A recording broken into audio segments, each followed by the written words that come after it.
आंदोलन झालं. आंदोलनासाठी महत्त्वाचा रोल तुमचा होता. काय जबाबदारी होती तुमच्याकडे? आंदोलनाची जबाबदारी अशी काही फार मोठी आमच्याकडे नव्हती आणि काही एकट्यावरती तर माझ्याकडे बिलकुल नव्हती. माझ्याबरोबर असंख्य महामुंबईतले आमचे जेवढे सहकारी होते त्या सर्वांवरती होती आणि सर्वांनी मिळून ते काम डिस्ट्रीब्यूट केल्यामुळे हे सहजतेने शक्य झालं. त्याच्यामध्ये प्रशांत सावंत असतील, किरण सावंत असेल मुंबईचा, उतेकर आहेत, त्याच्यानंतर सचिन थोरात WMOचा तो होता, त्याच्यानंतर सागर कदम, अमोल जाधवराव यांनी बाकीची सर्व व्यवस्था बघितली. एक पालुषा माने नावाची होती, ती होती आमच्याबरोबर.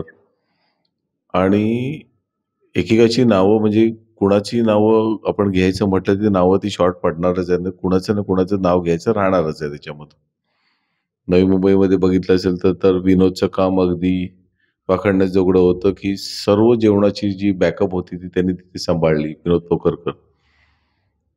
रायगडला विनोद साबळे, त्यांची ती टीम, सुनील पाटील, कडू, अशी ती मंडळी होती. आणि म्हणजे पालघरचे जे होते, ज्याने आम्हाला मोलाचं सहकार्य तिथे केलं, ते गजानन देशमुख होते. त्याच्यानंतर तिथे सावंत म्हणून होते. असे बरेचसे मंडळी अशी होती की ज्यांनी हे काम करण्यामध्ये आम्हाला हातभार दिला, सोबत राहिले आणि सतत पाठीमागे होते. त्यामुळे ही गोष्ट करणं आम्हाला तेवढं काही अशक्य नव्हतं आणि यापूर्वी देखील आम्ही मुंबईतला आतापर्यंतच्या इतिहासातला सर्वच मोर्चा या टीमनी केलेला होता.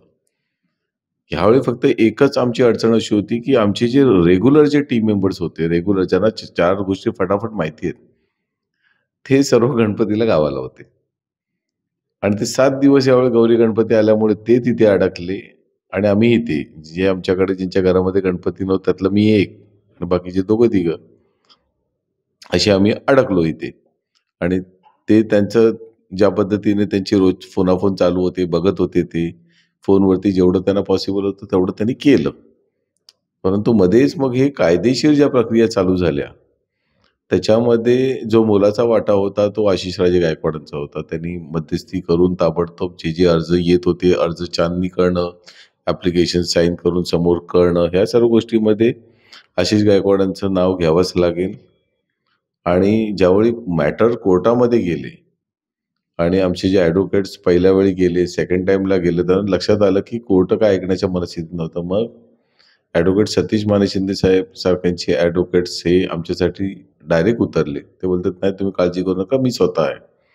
आणि ते उतरल्यामुळे एक आधार होता की एक एवढा सिनियर वकील आहे तिथे, तो आमची बाजू व्यवस्थित मांडू शकेल तिथे. आणि त्या पद्धतीने त्यांनी ते मांडून त्या गोष्टी शांत झाल्या कोर्टाच्या. आणि त्याच वेळेला नेमकं शिष्टमंडळ आल्याने ते आपण म्हणतो ना, दोघांदा साखर पडले आणि ते सर्व गोष्टी अगदी चांगल्या ह्यांनी पार झाल्या मुंबईच्या बाहेर. आणि सर्वजण आज आनंदाने घरी गेले, कारण त्या GR साठीच खरं हे आंदोलन होतं. कारण त्या मुलांच्या भविष्याच्या, मराठवाड्यामधले जी मुलं होती त्यांच्या भविष्यासाठी हा फार महत्त्वाचा GR आहे, ज्याच्यामधून त्यांना त्यांचे दाखले मिळतील आणि शिक्षणाचे पुढचे मार्ग तयार होतील. आणि ही जी प्रक्रिया आहे ही काही 1-2 दिवसात होणार नाहीये. ह्याचा जर तुम्हाला रिझल्ट बघायचा असेल तर ज्यावेळी आमची 75 वगैरे येईल त्यावेळी आपल्याला दिसेल. कारण 20 ते 25 वर्ष लागतात ती प्रक्रिया पूर्ण होऊन त्याचे फायदे पोचण्यापर्यंत. आणि त्यामुळे तसं हे मिळालेलं यश फार उशिरा मिळालंय. परंतु जो काय फायदा त्याच्यामधून होईल समाजाला, त्याच्या पद्धतीने त्यांचं शिक्षणाचं स्तर वाढणं फार आवश्यक आहे. कारण आता हे जे मराठवाड्यामधनं जे लोकं आलेली होती, मुलं जी आलेली होती, एक नक्की होतं की त्यांचं शैक्षणिक स्तर फार खालती होतं, फार खाली होतं. आणि ते आम्हाला जाणवत होतं प्रकर्षाने. आणि त्यामुळे या आताच्या मिळालेल्या ज्या आरक्षणामधून एक शैक्षणिक स्तर वाढवण्यासाठी एक महत्त्वाचं पाऊल आपण म्हणू की सरकारने घेतलेलं आहे आणि त्याच्याबद्दल सरकारचे धन्यवाद. आरक्षणचं GR तर सरकारने मराठ्यांना दिलं, पण त्याच्यासोबत ओबीसी उपसमिती पण स्थापन करण्यात आली. त्याबद्दल तुम्ही काय बघता? आता हे जे उपसमिती ओबीसीची केली म्हणजे आता जे मराठा समाजाची लोकांना जे सर्टिफिकेट मिळणार आहेत ते त्याच ओबीसी मध्ये जाणार आहेत ना. आणि त्याची जर उपसमिती होत असेल काय वावगं नाही. आणि समित्या ह्या झाल्याच पाहिजेत. कारण या समितीच्या माध्यमातूनच ज्या काही त्रुटी वगैरे असतील त्या आपल्याला पूर्तता करता येईल.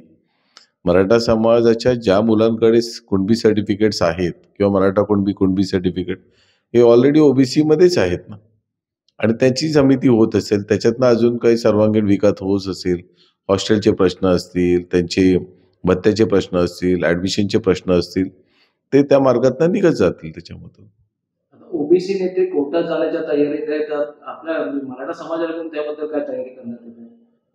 नाही, आता कोर्टामध्ये जाणं न जाणं हा त्यांचा भाग आहे, आणि ओबीसीचे नेत्यांनी आता एक बघितलं पाहिजे की ओबीसीचे नेतेपद नक्की आहे कोणाकडे.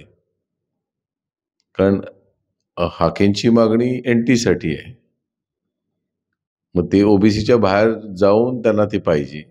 मग ते ओबीसीचे नेते आहेत का, किंवा त्यांना ओबीसी मध्येच राहायचंय का, हा डिसिजन पण त्यांनी घेणं आवश्यक आहे ना.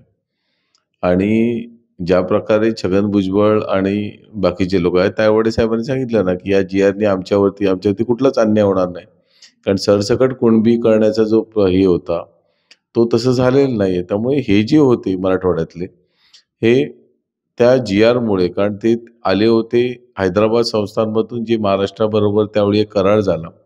हा भाग मराठी बहुल असल्यामुळे तो महाराष्ट्रामध्ये आला.